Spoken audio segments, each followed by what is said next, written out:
playing as well, so we got to watch their set. So yeah, very familiar with them.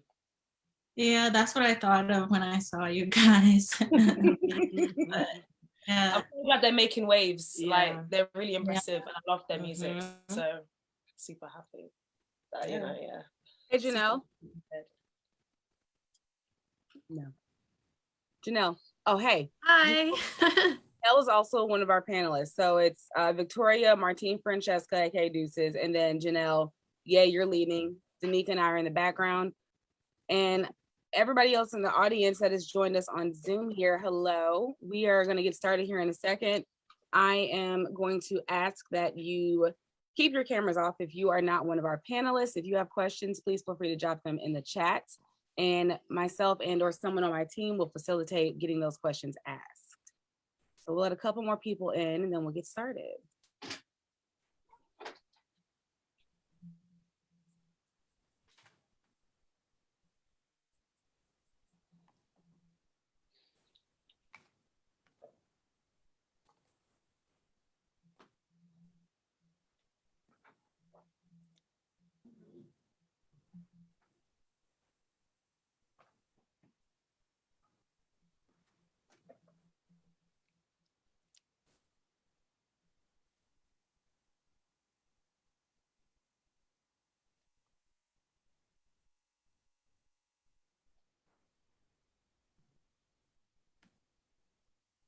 Hi, everyone coming in. If you are a guest, we ask that you leave your camera off and remain on mute for respect of the panelists that are on this call. And then we will, if you have questions or anything like that, you can drop them in the chat or in the comments, and then we'll facilitate making sure those get answered.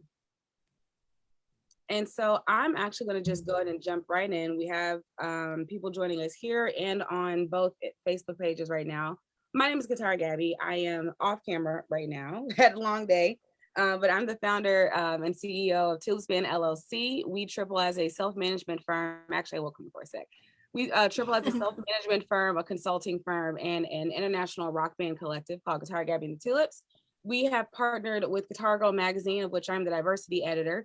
And we are really excited to be talking about the intersections of Black history in the world. And really what that means is just talking about Black influence in every single corner and industry in this world. I think that it's very important for us to acknowledge those that came before us, but also to inspire those that are coming after us. And we are hoping to use our platforms and our voices today to get into a conversation to do that. Myself and Danica are on the admin side of TxLips. We're behind the scenes. Again, if you have questions on Facebook or if you're a guest on the Zoom itself and you have questions, drop them in the comments. Or you can message me or Danica directly. We'll make sure those get answered. Taye, who is part of the TxLips Gang, Jennale is also part of the TxLips Gang. Taye is going to be facilitating our conversation tonight. We have lovely guests, Martine and Francesca, aka Deuxes from the UK. And then we also have Victoria Whitlock. Victoria, I don't remember where you're from, but you're going to let us know that because, yay, I'm going to hand it off to you to introduce everybody. All right. What's pop? What's shake? What's good? What's great? Welcome. I am your girl, Taye. I will be facilitating today. All right. Well, I guess I'll start with me, who I am and what I do. I am a guitarist and a hip hop artist. I love music. Music saves my life on a daily basis. It's my drug of choice. And I feel like, without music, I don't know where I'd be. So I guess I'll swerve around, do a rotation. Victoria, can you tell us who you are and what music is to you? Hi, I'm Victoria Whitlock. I'm from Queens, New York, and I've been listening to music for a very long time. I grew up in a strict Christian household, so I was only allowed to listen to Christian music. So I tried to find the music that resonated with me the best. And then I found Christian rock, and then that led me into secular rock. And then I got into rock that way. And then also growing up watching Disney Channel, people like the Jonas Brothers and Miley Cyrus also inspired me. And now I sing, I play the guitar, and I post videos on YouTube. And soon, hopefully this year, I'll be releasing my own music. So that's exciting. All righty, Deuxes. Martine, Francesca, can you tell us about yourself, your musical passions, and what got you into music? Yeah, so we're Deuxes, so it's made up of both of us. We're sisters. We've lived together all of our lives. And I think the musical influence came through from our dad, who passed away in 2000, but up until then, you know, we were always sitting in the back of the car listening to the R&B soul hits and the Aretha Franklins and the Motown stuff. So a lot of influences from that era, and it sort of went into a little bit of classical actually. So when I was younger, I used to play the violin. Francesca did for a while as well, but then she moved over to the keyboard. And when we lost interest in that, we were going about our everyday lives, you know, thinking, yeah, we're just gonna be singers and whatever, you know, just, you know, and we were actually quite into science and maths for quite a while. Academics. Very much academic for quite a while actually. And then it came back in. So it was actually a school program that came and introduced us back to, they bought a lot of guitars and a lot of basses and a lot of drums, etc., etc. And they just kind of gave the kids free rein to sort of experiment and see, you know, how, you know, like form groups, do a song together, you know, get the creativity going. Not much direction on how to play the instruments, bear in mind, but you know, you figure it out, I guess.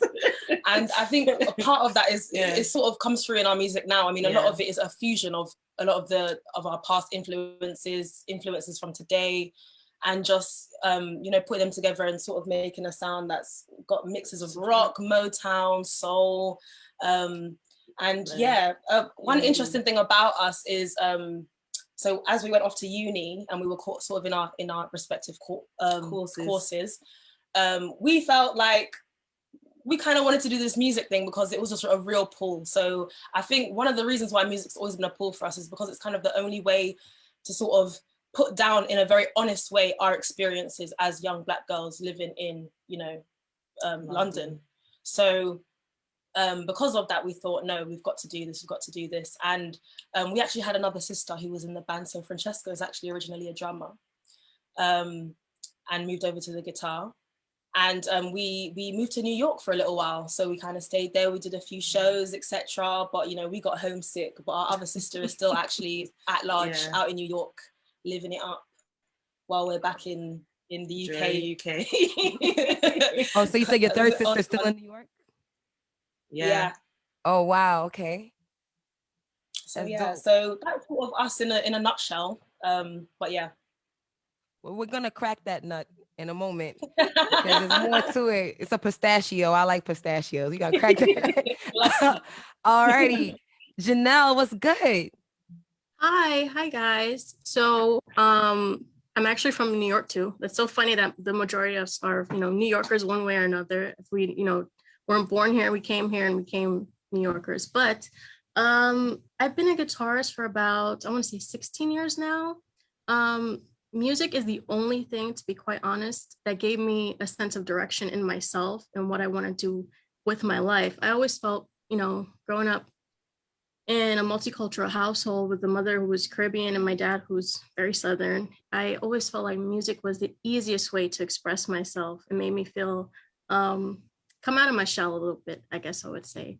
And, you know, growing up with everything in my house from, you know, Motown from my dad's side of the family to, you know, like Latin beats and like samba and like Caribbean music from my mom. It just, like, music just felt right for me. You know, and I think, you know, speaking of our influences, it's so weird. The reason why I decided to play the guitar is I never saw women doing it growing up. I never saw female guitarists. I always saw men doing it, which is fine, whatever. But seeing women guitarists, it's just it leaves such a different taste in people's minds and in people's ears, because, you know, some of the most passionate female guitarists I know really came from different backgrounds. They really didn't have another person to base it off of. It was just passion, you know? So playing guitar has been an outlet for me since I was a kid. The artists that inspire me were definitely like, you know, Carlos Santana, like, you know, a mix of African, Latin, and like blues music really turned me on. And, you know, like Joe Satriani, like different, like for me, it was guitarists who spoke through their guitar more so than sang, I guess, you know? So that was the kind of music I was always drawn to. And, you know, my whole life I've been like a writer and a musician, and it was just the best way for me to express myself. And I don't think I was meant to do anything else. So, you know, I'm so grateful that I met somebody like Gabby, who just really gave me a lot of direction. And, you know, her model and what she is doing with her life and her music is really, really what inspired me to keep continuing to be a musician. So, yeah. All facts. That's definitely facts. Big shouts out to Gabby, for real, for facilitating and being a light, you know, helping us all find our way and finding each other as well. So that's super dope. Got to give big shouts out there. But I agree with what you said as far as music being a cultural like fusion for you, helping you to be able to, you know, cross bridges that you wouldn't have been able to ordinarily. Because I was telling my students that earlier, I teach like a hip hop class with Soul Food Cypher with kids 7 to 11 years old, and just really educating them about hip hop and where it's come from, and, you know, trying to help them really understand like the different ways that they can really use it in their life, since it's so much a part of their life anyway, just trying to put a positive spin. And we were asking the kids, like, you know, what different music do you listen to? And one girl said, she was like, I like Shawn Mendes and something else. And you know, it was like, she's like, it was so, I was like out of the box. And everyone tried to like clown her for it. And I was like, hey, you know, I said, all music is Black music. You know, you have to understand that. I said, once we evolve and move on to something else, somebody else takes it and, you know, they do it. And then I was talking about, the kids were talking about drill, because drill is the big thing with the rappers, you know, the rap kids. And I was like, you know, drill started in the UK and then it made its way over here. And now I said, and that just really speaks to the, you know, the culture of, I guess, I don't know, I don't ever know how to say this word, the diaspora, or what, you know what I mean? It just speaks to it all. So what do you all think about that, Deuces? You know, as far as the UK is concerned, and I guess what Jennale said about being from the Caribbean, and then all of you having experience in New York. I'm from New York originally, but was raised in Georgia, so I'm like the opposite of everyone. But yeah, like, you know, I feel like you have the Caribbean that, you know, these Caribbean immigrants came to New York and their kids started hip hop. You know what I mean? Or you have the blues, which is started from, you know, like it evolves from, you know, Negro spirituals and things of that nature, and it taking on a life of its own. So I just want to know, like, how do you all feel about that, as far as, you know, the UK being that crossroads, that intersection for a lot of people, a lot of immigrants, a lot of Black immigrants?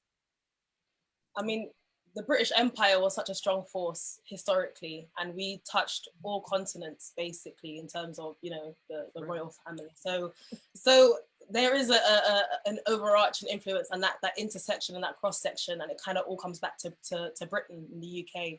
I mean, in terms of our own experience in sort of Windrush, so more recently, I mean, there's always been Black people in the UK, but more recently in terms of Windrush happened in our grandmother's generation, and that brought over so much Caribbean influence and just influences of Black culture, etc. And even now, even though Black people in the UK and in like London only make up around 3% of the population, the effects of our culture on like the landscape of our city and the way that we live our life is immense. I mean, from the music, the clothes, the hairstyles, the culture, the speaking, etc. It's never ending. Almost everything you can look at, you can see its effects. And in terms of like the progression of music, like you were saying with drill, etc. So a lot of it's in terms of coming from, you know, dance hall and reggae, moved into more funky house and more. We have garage as well over here. We have, you know, we have big influences from American music and rap as well. Like is very, you know, that's been very popular for us. And I think like it's just like a mesh of our modern day, you know, stories and like, you know, situations mixed in with all these new influences of sound. I mean, you know, even as technology changes, we're getting new sounds in our music, and, you know, it's just it just, you know, breeds creativity. We're able to like mesh all of this in with, you know, our modern day jungles, or, you know, what we call them, and like just create new sounds. And I feel like drill's like a product of that. Like it's like a natural progression of everything that sort of coming to a head. And I'm actually excited to see where it's going to go, because it doesn't seem to be stopping. I mean, it's like with these things, they start underground and then they become mainstream, and as it becomes mainstream, it sometimes it does lose something. So, you know, it's and then because of that, people then will look for another way to express themselves, you know, newer, fresher, more original, in a more original way, and it will just I think it's going to continue to evolve for sure. Yeah, that's super dope. I totally agree with those thoughts, as far as, you know, sometimes when things go mainstream, they do tend to lose a little bit of flavor. But I feel like nowadays with social media, I feel like the flavors is there, and it's pretty potent. It's packing a punch. Victoria, what do you feel about that? You know, how do you feel about, you know, as far as music, the evolution of music? And I mean, I keep using rap as a reference, but as far as, like, you know, all genres, really, it all ties in. Music now is kind of just one big lane. But like, how do you feel about, you know, the different segments of the world influencing and coming together and really just creating a fusion? How do you feel about that? Yeah, I like what you said about all music is Black music, because if you listen to all the popular music right now, all of it stems from Black music, pop music, just rock music, even pop punk now in 2022, it has 808s and all that stuff. And about the British thing, yes, Black people influence popular music in general because of rock and roll and then hip hop and everything. And then it went over to the UK and the whole British invasion happened. And then that influenced Americans again. And then, yes, the Caribbeans influenced the beats that we have now. And I've been trying to listen to music of other countries, even in different languages. And I noticed that a lot of Arab people, they have a lot of music that sounds African, and German music. They use a lot of Afro beats and everything. So we're just in like all over the world. So all music is Black music. Yeah, that's definitely, I'm glad you said that, because it reminded me of, at one point I was into Japanese trap. Like, I had no, yo, it was so lit. It was this song called Ijima. I don't know. It was it was like in 2015, 2016. And it was probably, I didn't even like American trap, but that Japanese trap, it was like, the flow was so, I couldn't understand what they were saying, but the flow was just so real. And I was really into it. Even like K-pop and stuff, because K-pop stands are so serious, but a lot of them don't like to acknowledge that it's Black music a lot of the times, but it's just a fact. Like a lot of K-pop would not exist without Black music. So, and that's another fact that I was making earlier. You never lied, because I was wanting to educate the kids, and I was telling them, hey, I said, you know who the template for the original boy band is? I said, a lot of people overlook this, but we're gonna give it credit as long as I'm alive. The template for the original boy band is literally Joseph and Catherine Jackson's children. Michael Jackson and the Jackson 5 started that entire. After that, you gotta have 5, and you gotta have a cute little one that leads everything. Every band, NSYNC, boys, what is it? I can't remember them. Backstreet Boys, and then you said K-pop, which is, I mean, now there's like 85 of them in that K-pop band. I don't really know, but you know, what is that? One Direction. Everybody, you always have like the young, cute one, and you have like, it's 5, but I don't know. I don't know that K-pop, that boy band, but it's like 70. I don't know. There are so many of them in that band, and I've never heard any of their songs. But just keeping it, steering it back around, like, you know, Michael Jackson and the Jackson 5 was like the original template for boy bands. And, you know, moving forward, the whole he's the king of pop. And from there, you know, I feel like so many different trails were blazed by all of those artists from the, you know, 60s, 70s, 80s. Like you all were speaking of Motown earlier. Jennale, I don't want to leave this subject before getting your opinion on it, as far as being, and you have a really dope combination, the Caribbean and the South. So what part of the Caribbean and what state in the South? Okay, so my mom, she's from Trinidad and Tobago, and my dad was from Mississippi. growing up. I mean, he was there when he was 8 years old, and then he migrated to New York. But to be honest with you, the influences from his grandmother never left him, because she always had a record player, and she was always playing like Mahalia Jackson, or, you know, really, really soulful music for him. And then he kind of like, you know, spoiled my sister with that. Me and my sister growing up, like we always heard, like you said, the Jackson 5, we heard the Temptations, we heard Smokey Robinson and the Miracles, like really like essential foundational groups of music, Aretha Franklin, you know, such and such. And with my mom, you know, it was like soca, parang, like all the like Caribbean beats, and that really influenced like, you know, how I feel about rhythm and things like that when, you know, in my own playing. But to be honest with you, I think everywhere Black people are, it influences the culture, not just music, in every area of life, you know, from fashion, from, you know, education, from technology, architecture. I mean, like it's unavoidable. They're gonna influence the culture in some kind of way. Like, you know, speaking of the Jackson 5, like all the groups after them, if it wasn't like fashion, or like you said, there was always a cute one in the front, it was the blueprint for so many groups after that. It's just, you know, Black artists have this way of really being phenomenal, and everybody kind of uses that as a landscape to make themselves phenomenal. You know, it's unavoidable to not appreciate how much they made music what it is today, you know. And I think one of my favorite artists growing up, I'm losing my train of thought right now, but one of my favorite artists growing up was like Janet Jackson, like Anita Baker, Toni Braxton, like really sensational female artists that they had this way about them. Like when they went on the stage, you were going to watch and you were going to listen and you were going to take in their performance, you know, and that really influenced me a lot too. You just named my playlist and you made me feel so good, because every day, I kid you not, it's the same old love, baby. Oh, Sade too.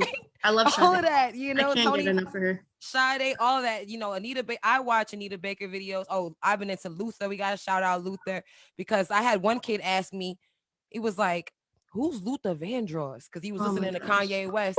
And I was like, I said, have I gotten here? Are we officially here in life? I was like, okay. I was like, I had to pull up like some songs and show them samples. And, you know, like you were talking about your grandmother with the record player. I was educating the kids today. The older group was kind of hard to get the older group excited, but, you know, I have to find that one little glimmer of possibility and kick the door in and get them into it. So I was telling them about, you know, samples. I was talking about the progression of music. You know, I was telling them, because, you know, they're like, we don't like country. And I'm like, well, we invest that from the blues, you have country. From country, you have rock and roll. From rock and roll, you have a split into funk and, you know, jazz and all of these other things. And they were like, well, what's funk? And I was like, you don't know what funk is? And I pulled up Parliament Funkadelic and I played it for them. And I'm like, do you know how many songs? I said, do you know how many hip hop songs have come from this band alone? And I was explaining to them about, you know, the original, you know, we got Run DMC back there about the MCs and the DJ, and explaining that the DJ was your on stage producer for hip hop, you know, and trying to explain to them about, you know, sampling and, you know, clip building. And as I played Parliament for them, I was trying to let them hear that funk guitar and hear the bass. And I wanted them to actively listen and explain to them like, hey, no disrespect to the MIDI keyboard. I said, but everything you hear, somebody is playing. I said, everyone is putting their spin on this. And it's almost like, you know, being this bridge to the children, because like I feel like we understand because we're musicians, because there's a lot of adults who don't even understand this now as well. But just really trying to get people to understand the amount of creativity and imagination went into creating those tracks back then, you know what I mean? And those different genres of music that have allowed us to be here today where we are. So I'm passionate about hip hop and guitars and all that. What are some things that you all are passionate about? Like I feel like we all have different interests within music. What do you say you're most passionate about? I'll start with Victoria, because I feel like I haven't gotten a lot of talking with you today. What am I passionate about in music? Yeah, like what do you feel like? Because you said you started off not being allowed to listen to secular music and you had to listen to Christian music. And then it's kind of dope that Disney would get you into music because Disney has some of the bombest musicals. So it makes, I think Disney makes deep, like, does anybody else make musicals now other than Disney? I don't think so. So it's kind of dope. But I want to say, like, what do you feel like, strikes you right here in your soul that really connects you and that gives you that drive to really pursue music the way you do now? Well, my whole life I just love to sing. Like I would just sing random things. I would just make up songs on the spot and then forget them right away, but I just wanted to sing anything. And then I started taking piano lessons, and I quit at like age 13, but then I picked it up later because I realized that it could help me express my singing better. And throughout my life, watching Disney Channel and like listening to rock music, I always imagined myself on stage like rocking out on a guitar. Even before I even picked up a guitar, I would just imagine myself doing it. And then in the beginning of high school, I was like, let me just start learning guitar. And I'm still nowhere I need to be, but I feel like I'm on the way there, and I just feel like I'm becoming the person I've always wanted and imagined. So yeah, a lot of it is just stimulated by my imagination because I always daydreamed, and I'm just trying to bring my daydreams to life. That's dope. I think Jennale said it earlier when she was speaking of why she started playing guitar and never seeing women play guitar. And I feel like I'm happy that it's becoming more prevalent. And I know that as we proceed to give the world what they need, it'll be something that we never have to go without seeing again. But I feel like as a kid growing up in the 90s, I never saw women, let alone Black women. I think the first time I saw a Black woman doing something in a rock band, I was a little kid watching MTV, and Lenny Kravitz, "Are You Gonna Go My Way" video. And he was just so magical standing on stage, and he was just rocking out, and he had that outfit on, and then there was the Black woman playing the drums behind him. And that's Santana's when wife. I knew. Huh? Santana's wife, Carlos Santana's wife. What? I didn't Yeah, Cindy Blackman Santana, that's his wife. I didn't know that. Yeah, no, I mean, not to interrupt you, I'm sorry. No, it's a conversation. It's so funny you and I like the same songs because my dad has LPs of like all of Lenny Kravitz's stuff, like Fly Away and American Woman, like, his Prince influence and being, so influenced by the Jackson 5 made him so unique. And I think he was the first Black rock star I ever really acknowledged in the 90s. Same. Yeah, but it's not the same, growing up and seeing somebody like Facts. Yo, you're totally right, because I remember the first time I saw him, it was just like I was awe-inspired. And my mom, she told me, we used to watch the Jeffersons and stuff, and she's like, yeah. She pointed at his mother on the Jeffersons, and she was like, yeah, that's Lenny Kravitz's mom.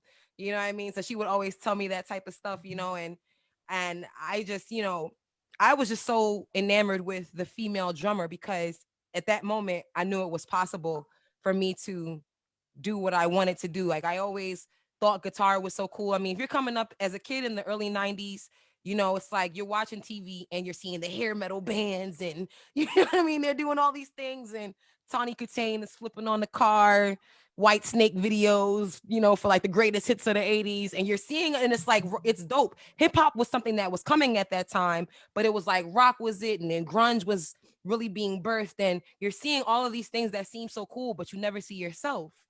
You never see yourself. And it's almost like, well, I would see, like, the only time I would see, quote unquote, what was supposed to be me would be maybe an Uncle Luke video. You know what I'm saying? It's like they got Hoochie Mamas and all that. And I'm like, well, that's not me. You know what I mean? You see it, but it's like, but that's not me. I don't identify with that. You know what I mean? You don't. And then you had, Queen Latifah and MC Light and those women repping for the set. But at the same time, I loved hip hop, but I still wanted to do that. I wanted to make that happen, So it's something that you just didn't see. I think the first time I really started to fully begin to believe was Spice Girls. You know what I mean? Like, Oh, Nice. Life, yes, that was such a big influence for us, 100%. Yeah. When I saw Scary Spice, I was like, okay, black girls be on TV. Yeah, man. Yes, we can do this too. And I think what you were saying was so similar with us. I mean, when we were growing up, I felt more of a Toni Braxton and I felt more of a Beyonce. I thought, okay, that's my vibe. Yeah. But then when we started listening to bands like Muse and Kings of Leon and even like Arctic Monkeys and stuff like that, System of a Down, Metallica, we're like, these are some vibes in here. And obviously coming from black culture, you're like, oh, this is noise. Oh, this is noise. But then when you actually listen with a musical ear, when you start picking up an instrument and you start hearing those notes in there, it's like a nerd brain moment. You're like, oh my gosh, this is so cool. But then at the same time, there's no girls. And I think one of the turning points for me, which is more towards my late teenage years, was we were watching the show and then there was a special performance and it was Skunk Anansie because they had just reformed. And I didn't really know about Skunk Anansie and the lead singer, which is the black lady, skin, bald head, super,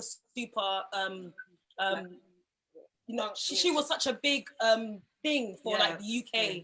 At that point, it was like a punk band, and she was like the female head, and there was men all around, but she was really the one giving it everything. And I was like, we can do this. Like this has been done, and even now, the music that we do, it is sort of holding that torch and showing like young girls from even our areas and stuff. You can do this type of music. It doesn't make you weird. It doesn't make you freaky. You can do this any genre you like. Step out the box, mix it up. Do those things. You can be that person. Even as an artist, we don't like to like be put in a necessarily like a genre box, which you know it's so difficult these days. It's like, what's your genre? And if you don't define what your genre is, you don't get any listeners. Yeah, we like to ask the audience to give us tell us what our genre is. And we also say like it changes by the song. Like I don't feel like I should be putting. I can make a country song if I want to. I can make a rock song, a rap song, R&B. I can do classical, whatever I want to do. I should be able to do it within, the remix of my band. I don't see, it's like the music is, it's for everyone, all the genres, and it's difficult because it's easy to get put in boxes a lot with it. Yeah. And I remember. I'm sorry. What were we saying? I remember as a young teenager, when I was listening to music, one day I was like, wait, like I've never actually, I've heard female singers in rock bands like Paramore and stuff, but I was like, I've never like seen female guitarists. So I went on YouTube and then someone had made a compilation of female guitarists and I was so amazed. And then I also saw one video of, that's the video where I saw Jada Pinkett Smith playing, and I was like, oh my God, I didn't even know she was in a rock band, and I thought that was really cool. Yeah, that's dope. It's super dope.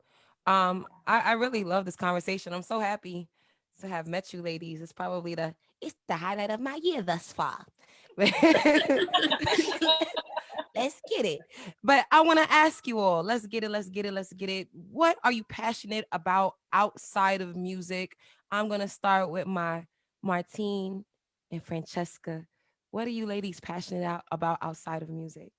So for the longest time, we've actually worked in mental health quite a lot. So for the longest time, and more children and adolescent mental health, actually. So we were with the NHS for a while, doing like medical secretary type stuff for like children and adolescents with. What does NHS stand for? I'm sorry. National Health Service. Yeah, National Health Service. Okay, so is that like it's something specific to the UK? Yeah, it's something specific to the UK. That's just our healthcare system. It's free. It's free. Oh, we don't have that here in America now. You're not talking about it's every man for himself, God for his soul. That little stint in New York almost killed us out there. Like, don't get sick. Don't break a leg. You better get some ginger ale and some crackers. All right, but yes, I'm sorry. Give back. Yeah, no, that's fine. That was funny. But yeah, so mental health. So and even now, so right now I've switched over and I'm working for I'm working with a charity called Minds, which one of the local boroughs, Hammersmith, Fulham, But yeah, and to be honest, there's so many insights in working with those, and you see how many young people come through and struggling, and how many young people come through a pathway that maybe they could have had some early intervention and could have been helped a bit better. And one of the things I'm looking at a lot more now is kind of using and utilizing music to improve mental health and well-being, basically, and how that can tie in, and how we can run workshops for young people to sort of know how to use music as a tool to journal, to write, to express themselves, so that they're able to get some of this out and improve their well-being before it gets to a stage where you know, panic attacks start to come in and anxiety starts to take over, etc., etc. And at the same time, you're developing skills, you know, and to potentially be used as a profession, even if it's just a form of, you know, creative expression, you know, you're actually building and developing useful skills to you know, to use potentially for career. So it's just, but yeah. And other than that, obviously, other than the mental health, we're very much into, you know, dance. We love dancing. We love to make our own costumes for our staging and stuff like that. So and bits like that. We love to design our own bits. We're so creative. Yeah.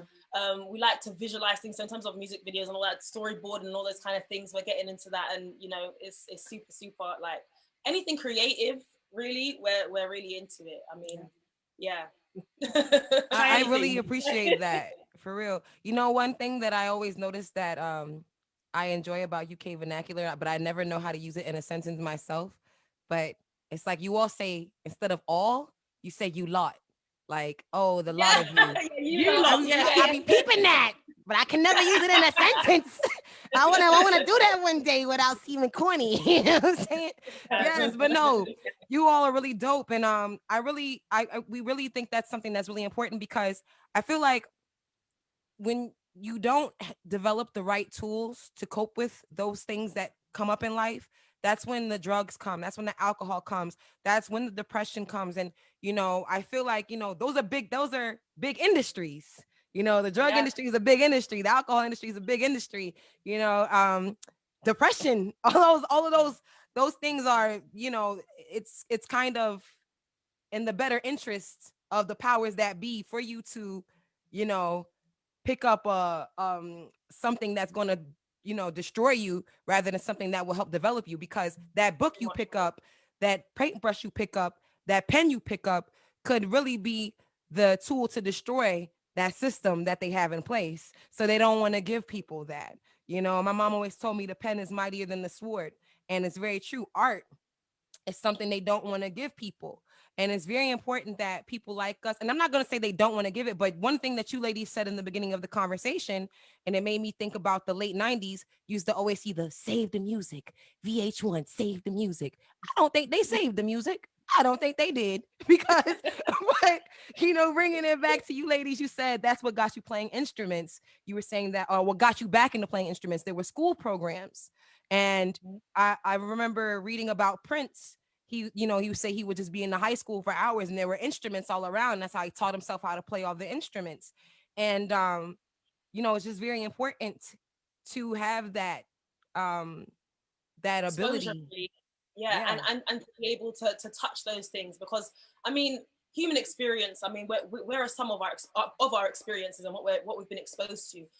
Young people that have the opportunity to go to the theater and go to ballet and stuff, they might think of things a bit differently when they hear what comes to mind when they hear a classical track or a classical piece, because of what they've been exposed to. So I think really one of the main thing is getting people, especially young people, Black people in our areas of disparity where they don't have those opportunities, giving them those opportunities, because that's the thing that will widen their mind and get them off the streets and into the studio and into the art studio, and you know, writing books, etc. It's empowering them, you know. So I think it's just really super important, the creative arts. Well, you know, Joe Biden, instead of giving us guitars, he gave us crack pipes, telling us, you know, he like, hey, you know, I know it's tough out there right now.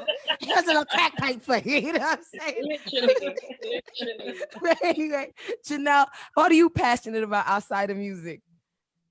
To be honest with you, most of my life has just been engulfed in music. But when I'm not, you know, playing my guitar, I'm definitely a writer. I definitely spend a lot of my time trying to write. If it's not poetry, I'm trying to write a book or something, because the way my mind works is like I have to do something creative in order for me to function properly, because For me, music is like another form of spirituality for me. It helped me stay, you know, consistent and calm and passionate about life in general.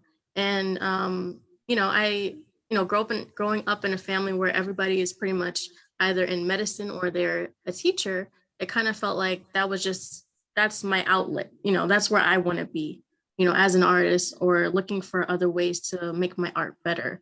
If it's not taking dance classes or something, or learning languages, or, you know, traveling and trying to engulf myself in other cultures, it's music. It always goes back to that. And I just can't, you know, I can't change that. That's just how I am as a person. So, I mean, the one thing I am passionate about is children, because when I'm not performing or writing music, I'm giving music lessons. So it always goes back to that for me. That's a fact, though. That's a fact. I totally agree. Victoria, did we get into what you're passionate outside of music? Not yet. Yeah, I think I'm just passionate about art in general, except dance, because I cannot dance for my life. But I guess music is like my third career path, because when I was younger, I really wanted to be a writer because I was obsessed with reading books. So I I wrote fiction, and I did fiction in college too. But then in high school, I thought I wanted to be a fashion designer because I went to a fashion high school, and then yeah, I make clothes and just design clothes and everything. And my college didn't have that, so I was like, I'm gonna do music instead. So I did music and writing, and fashion and writing have been kind of on the back burner because I've been doing music, but I definitely want to get it back into it and eventually write a book, eventually design clothes, and yeah. And in high school, I joined Twitter, and it made me more aware of things that were happening in the world. And then I got more passionate about like Black women in general and the things we go through. So I just want Black women to be happy in anything we do. And I just want us to be unapologetic about what we choose to do. And I want to promote that and have us just be happy in life. Mary J. Blige just want to be happy. I feel it. You know, I think one of the things you said just now that got my mind running was really, I think what everyone said, everyone expressed that outside of music, your interests are generally just having expression, the freedom to express and the freedom to create. And I feel like me, myself, like I love talking. If you can't tell, like I just love talking, and I love interacting, and I love exchanging information and ideas, and finding new ways to look at things, you know. And I feel that all of that ties into expression, you know, fashion, what you wear. You'll look at someone's style of dress, the way they have their hair. My grandmother always told me, you're judged by the way you speak. So many different things that you have going on are means of expression.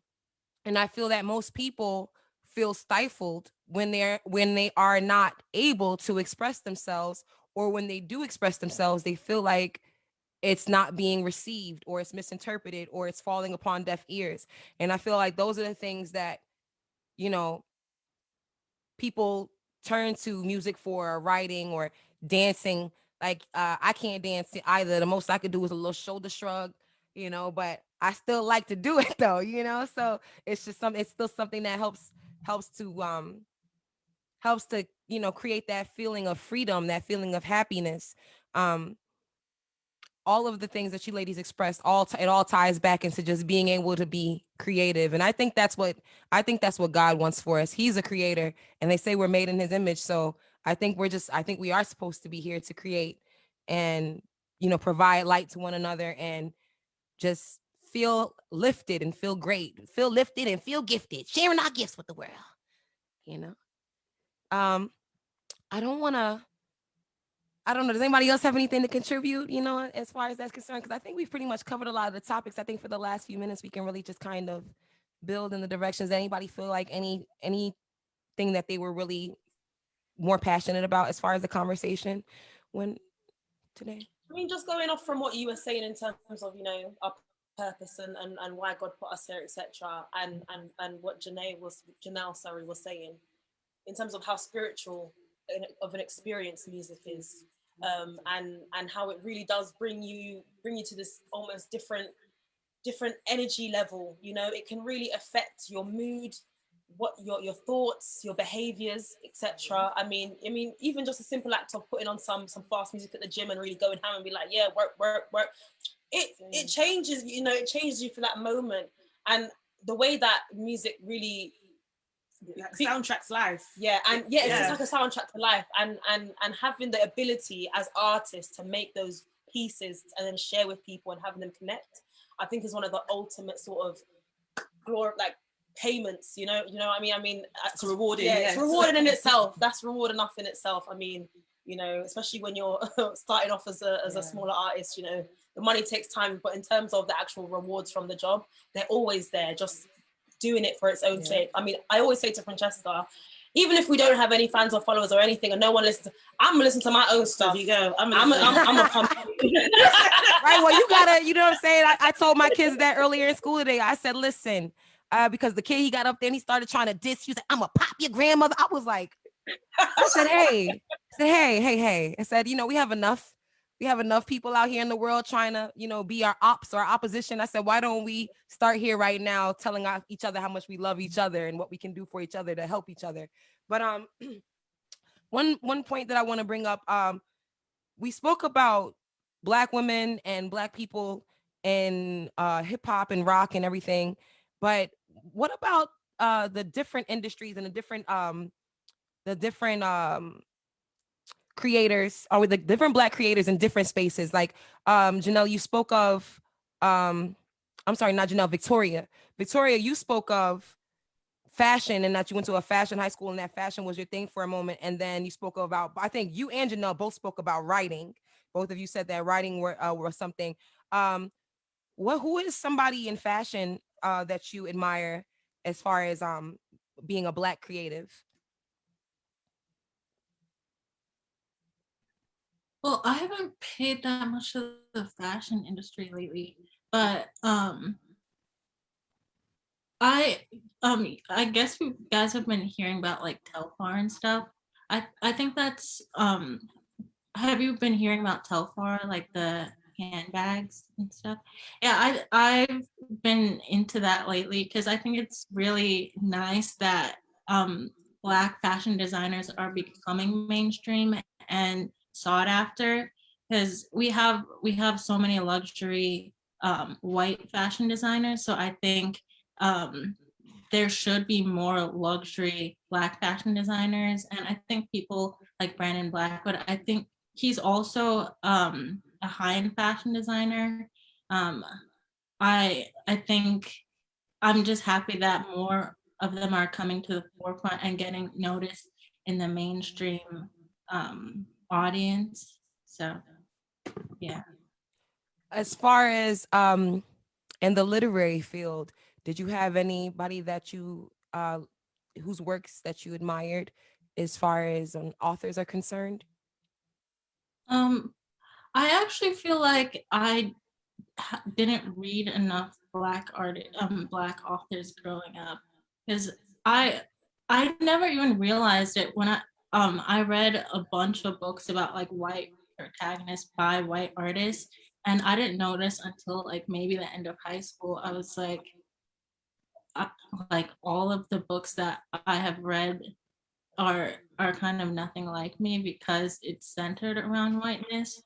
And I've been thinking about that a lot, but I haven't like delved into it, like finding more Black authors. No, it's funny you say that, because, and then I'm gonna ask you, Jennale, but it's funny you say that because I had a really funny situation happen. This is, I don't know how people really take it, but I love the movie Gone with the Wind. It offends a lot of people, but I never get offended. You have to always consider things for what they are. And, you know, I found myself trying to read the book. Woo, I wasn't ready for the book, you know what I mean? But it was so crazy because I'd always watching the movie, I always identified with Scarlett because I felt like she was, you know, she just always made something happen. She always made things shake. So I identified with that. And one day I caught myself trying to have a conversation with people who I thought were enlightened. And the first thing they said to me was like, oh, like they tried to like liken me to one of the enslaved characters. And I was like, wow. I guess, you know what I'm saying? Like, because I'm a Black woman, I'm supposed to identify. I'm like, no, I identify with this character. But it was just like you were saying, as far as like realizing that a lot of the times, certain themes, like I knew the book is very much about, you know, what it's about. But at the same time, finding something that you identify with, sometimes it's kind of hard when you have things that aren't necessarily made for you. And sometimes you're told that they're not made for you, even when you found a way to kind of make the best of a bad situation, I guess. But Jennale, who are some authors you look up to? Well, I definitely loved Nikki Giovanni growing up. She had a lot of poems that were a lot about her self-concept, like how she would like the world to view her, you know, definitely commenting on, you know, how Black women are beautiful. We are more beautiful than the Nile, like really creative lines like that. I really, really adored her. I definitely loved what's her name? I'm so sorry.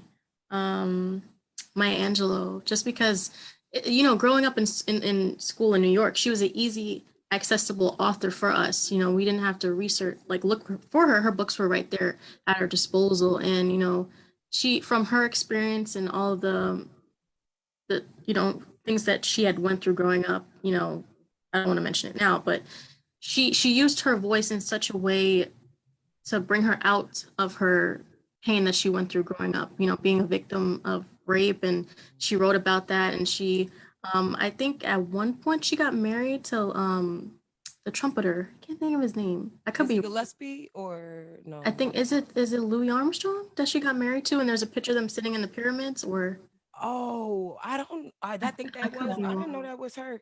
I thought Louis Armstrong was quite old.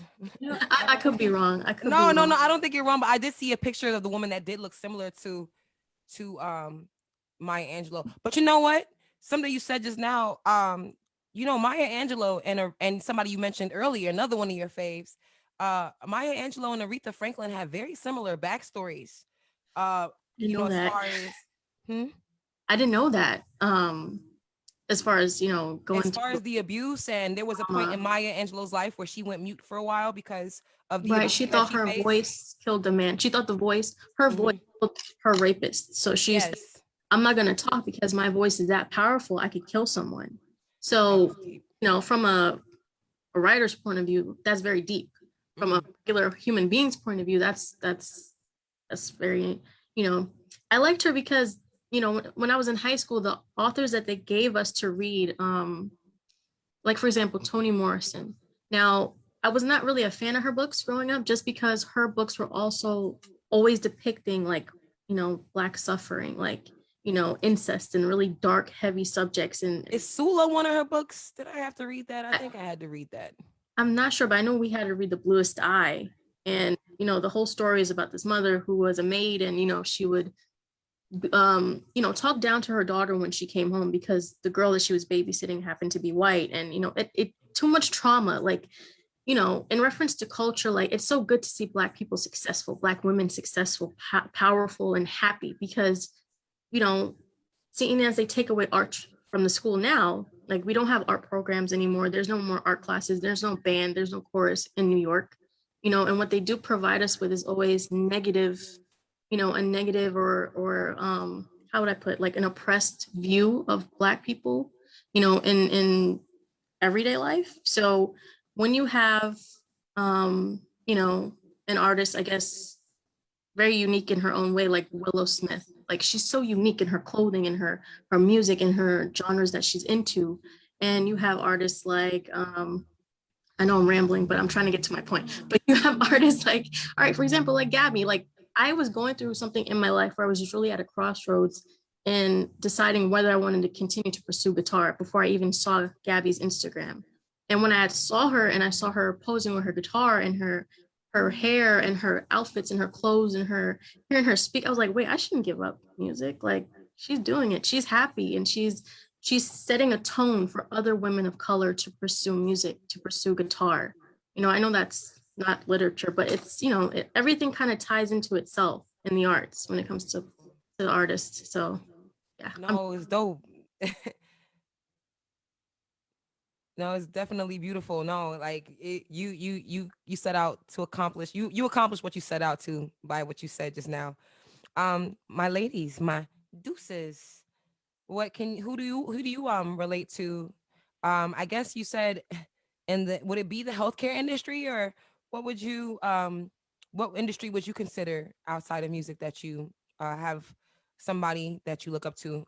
I hate to say of color, but I really do. That phrase kind of bothers me. Like, but but like a black person that you look up to. Black people you like. I mean, in healthcare, actually, in terms of personal anecdotal experiences, I'm finding that a lot of the movers and the shakers right now, especially with mental health, are Black women. There is this lady, Fola, I forget her last name. I'm actually going to do one of her trainings next week. It's about this tree of life methodology, way of treatment, way of like therapy. And basically, it was developed for mainly Black people and survivors of like asylum seekers and refugees, basically, designed with them in mind to speak about their experience in a way that doesn't re-traumatize them, but helps them build on their values and the things that they see positive about themselves, etc., etc. Like Jennale was saying, so she's completely right, and it's the same thing in the UK. Black people are always sort of shown to be you know, poor, underfoot, deprived, drug dealing, mentally unwell, sad stories. That's all you hear about. You always hear the stuff that kind of keeps us underfoot. You don't hear about the success. One of the people, like for example, we're talking about fashion industry, Oswald Boateng. He's one of the first Black men to ever have a shop on Savile Row selling suits, the nicest suits you ever seen. He even made one for Obama. One of I think the president of Ghana commissioned to make one for Obama. That was quite recent. So and there are these Black success stories that you don't always hear about.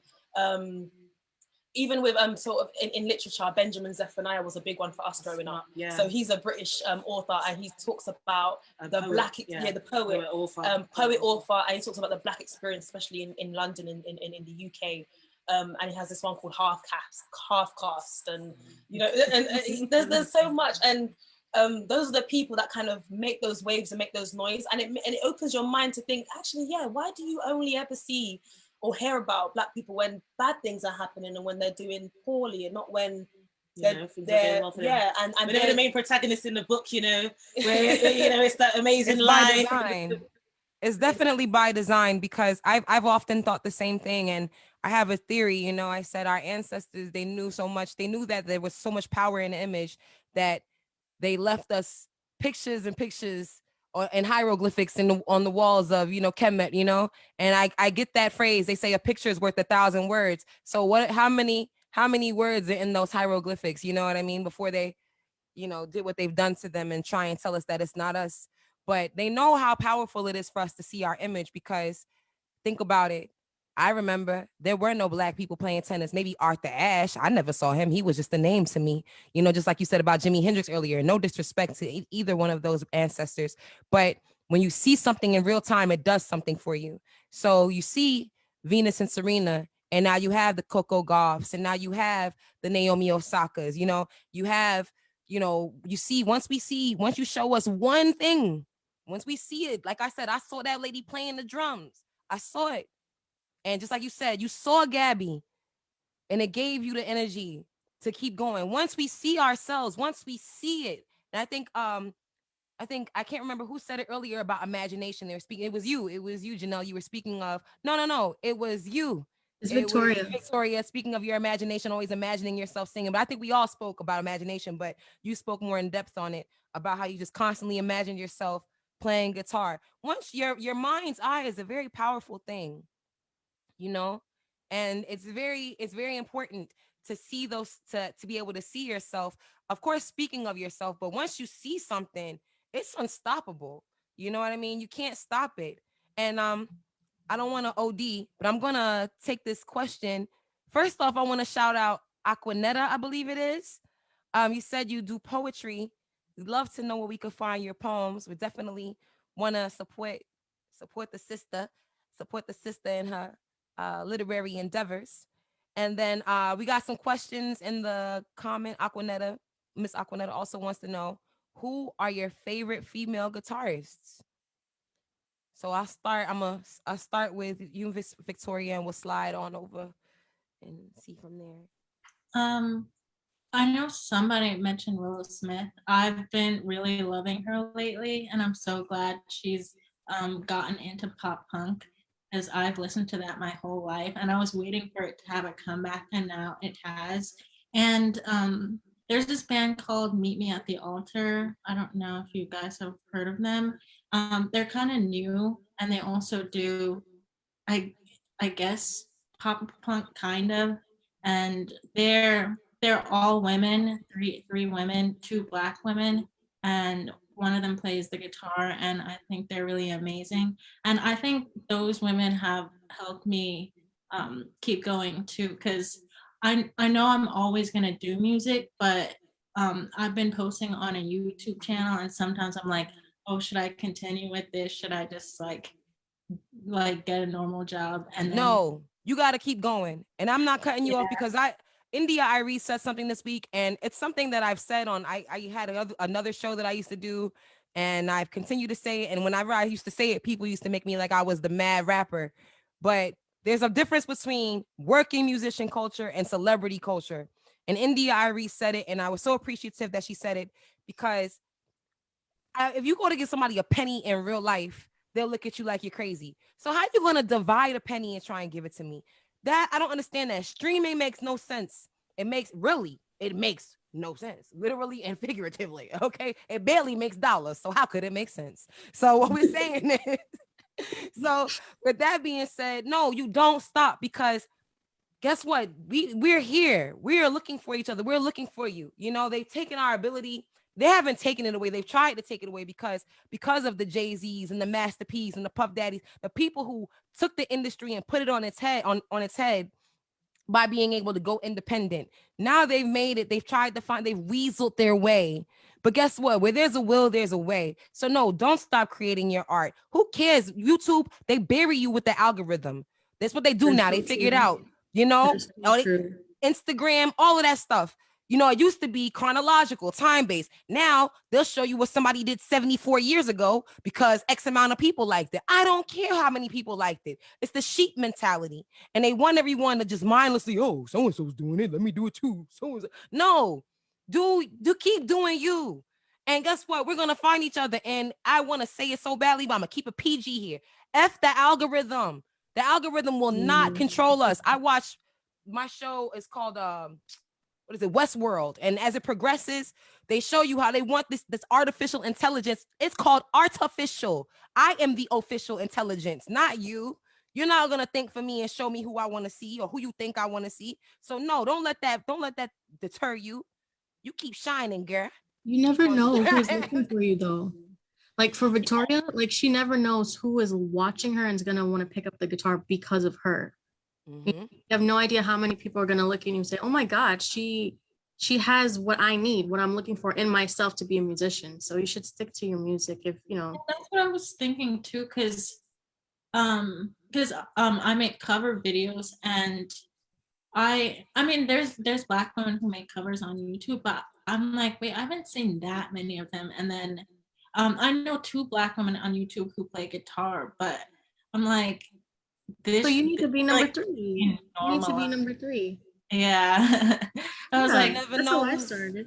And we all are flames, you know, we're all flames. And as we burn, we'll set this place ablaze as we burn together. You feel me? We gotta keep, because you never know. Just like Jennale said, she saw Gabby. I've known Gabby for almost over 10 years now. It's just a friendship that, you know, we met, and then just I always watch her from afar, support it. And one day she called me, and now I'm here, you know, continuing to build with her, meeting you all. You never know, you know. I never knew if she was seeing, you know, my support, but I still gave it. You know, I never knew I never know who is seeing what I'm always showing my likes, because guess what? At the end of the day, it doesn't matter if the algorithm buries you or if you think people aren't seeing your stuff. You just really, when we first got on this Zoom, you asked me, like, hey, where do you post? And I said, wow. And it really got me thinking. I said, wow, for the same reason that you mentioned, I've almost given up. And it's the last thing I'm gonna say is just like my guy Jay-Z said. He said the genius thing we did was we didn't give up. Yep. So we can't stop. Can't stop, won't stop, baby. Yeah. I just want to jump in really quick to that point that you never know who's watching. And, honestly, a lot of the things that I've been able to do over the last 2 years in particular have been really awesome and big things. But honestly, what led me to those things is, one, the consistency. Even when the algorithms were showing me that nobody was liking my photos, like I didn't even know, like Jennale, I didn't even know. I thought nobody was really seeing it. I didn't really care. Okay. It was freeing for me. And I'll be honest, like even now sometimes, I'll post something, but it's not about how many views you get or how many likes you get. It's about the quality, and it's about who is inspired. And you honestly, I can't even tell you how many times mentors of mine have told me there's going to be so many people that are inspired by you and you will never know it. You're never going to meet them. They're never going to tell you. They're never going to message you, but just know that it hits somewhere in here. And that right there is powerful. And that is what the industry wants to take for, and not just the music industry, but like that's what the world wants to take from us. The ability to connect with someone through music, through writing, through education, through mental health. Through love. That's so true. Yeah. So true. Yeah, I think followed me like 2 days ago, and I was like, wait, she followed me 2 days ago, and she messaged me at the same time. I was like, wait, how did she find me? And she wanted to do this. Now I was really flattered. So thanks. I actually saw your page. I came across your page and Deuxes. I came across y'all's pages a while ago, like a couple of months ago. And I have a folder on my Instagram and I save it. And then whenever I'm thinking about how can we, and then what I personally do, and this is honestly what people in the industry do, the more that I've been able to like elevate into certain positions in certain rooms and conversations is when I started to learn the T. People may not follow you, but they will save it and they will sit back and watch and they will see what you're doing and figure out a way to, one, connect with you where you are, or figure out a way to like give you a platform to shine in what I've observed you shine best in. And like for everybody, that's different. And even in that, there's so much stuff about each other that we don't even know in this time talking with each other. There's so many other things about us individually that we just haven't really tapped into. But that I found y'all just from like sitting back and watching. And I'm all about intentionality with platform. And it's not just about this one-time thing. I'm all about how can we make it repetitive? How can I use the access to power and decision-making that I have to continue opening up opportunities and doors and creating that pipeline? Because what this leads to is y'all being in the next curated edition that I'm working on for Guitar Girl magazine that's going to be in print. What that leads to is other opportunities with people that I might not even know, but they saw you in that magazine. That's how that works, and that's how it works. Thank you indeed. Yes, Very much. yeah. Very grateful. Definitely. It was Yeah. it was one of those ones for us as well. We're like, ooh, guitar Gabby's looking at this. Francesca, look at this, look at it. Fire. I'm a human like everybody else, and I just, But you're always looking for a way to help your sisters though. Like you always look for, like, even if you're just reaching out to just, hey, I like your post. Like you're always, I know you're climbing so far in your success, but you haven't turned your back. You always look for ways to help your other fellow female musicians. And that, that's what makes you so valuable, Gabby, because a lot of people don't do that. A lot of people reach success regardless of color, and they turn their back on, other people around them who are inspired by them, but you don't do that. That's why you're so essential to what this is. That's why so many people are, 10 years from now are going to see so many Black female musicians, guitarists, because of you and because of Ty and her podcast and because of Deuxes and even Victoria, when you post more of your videos, like all you ladies are going to inspire more people than you realize right now. So it's awesome. Absolutely. It's the all flowers for me. It's the flowers. You know, honestly, each and every one of you ladies has been wonderful, and it's been a joy beyond joy to really sit and experience this energy today. And I second, third, fourth that emotion about Gabby. I can't express it enough as well. You know, she blazes trails, and then she passes the tools to make sure that we can all follow her and go on our own different ways. You know, so it's one of those things that being able to be a part of the TxLips Collective and be able to build and get to know so many wonderful people, it's just something that I could never ever in imagine a million years be, more thankful for, or even imagine that it would be something that would come my way, because this every time I feel like giving up, you know, between my Soul Food Cypher family and my TxLips Gang family, God has blessed me with that ability to just keep that frame for my picture. Sometimes my picture gets blurry, but yeah, I'm able to keep that, stay in frame and figure out we're gonna get the keep levels going. right. We're gonna get the levels right. The pictures Exactly. Take a step back when you need to. Take your mental health is it is the most important thing. But when it's time, my mom always told me, when you take a step back, cry, do what you need to do. But when you're done, straighten your crown and continue to go. Don't stay down. You can't stay down. I was gonna say, if anybody else had any other questions in the comments, or if anybody else on the call had any other things to add, I don't want to hold y'all much longer. I just want to say thank you, Danica. Thanks for checking me out.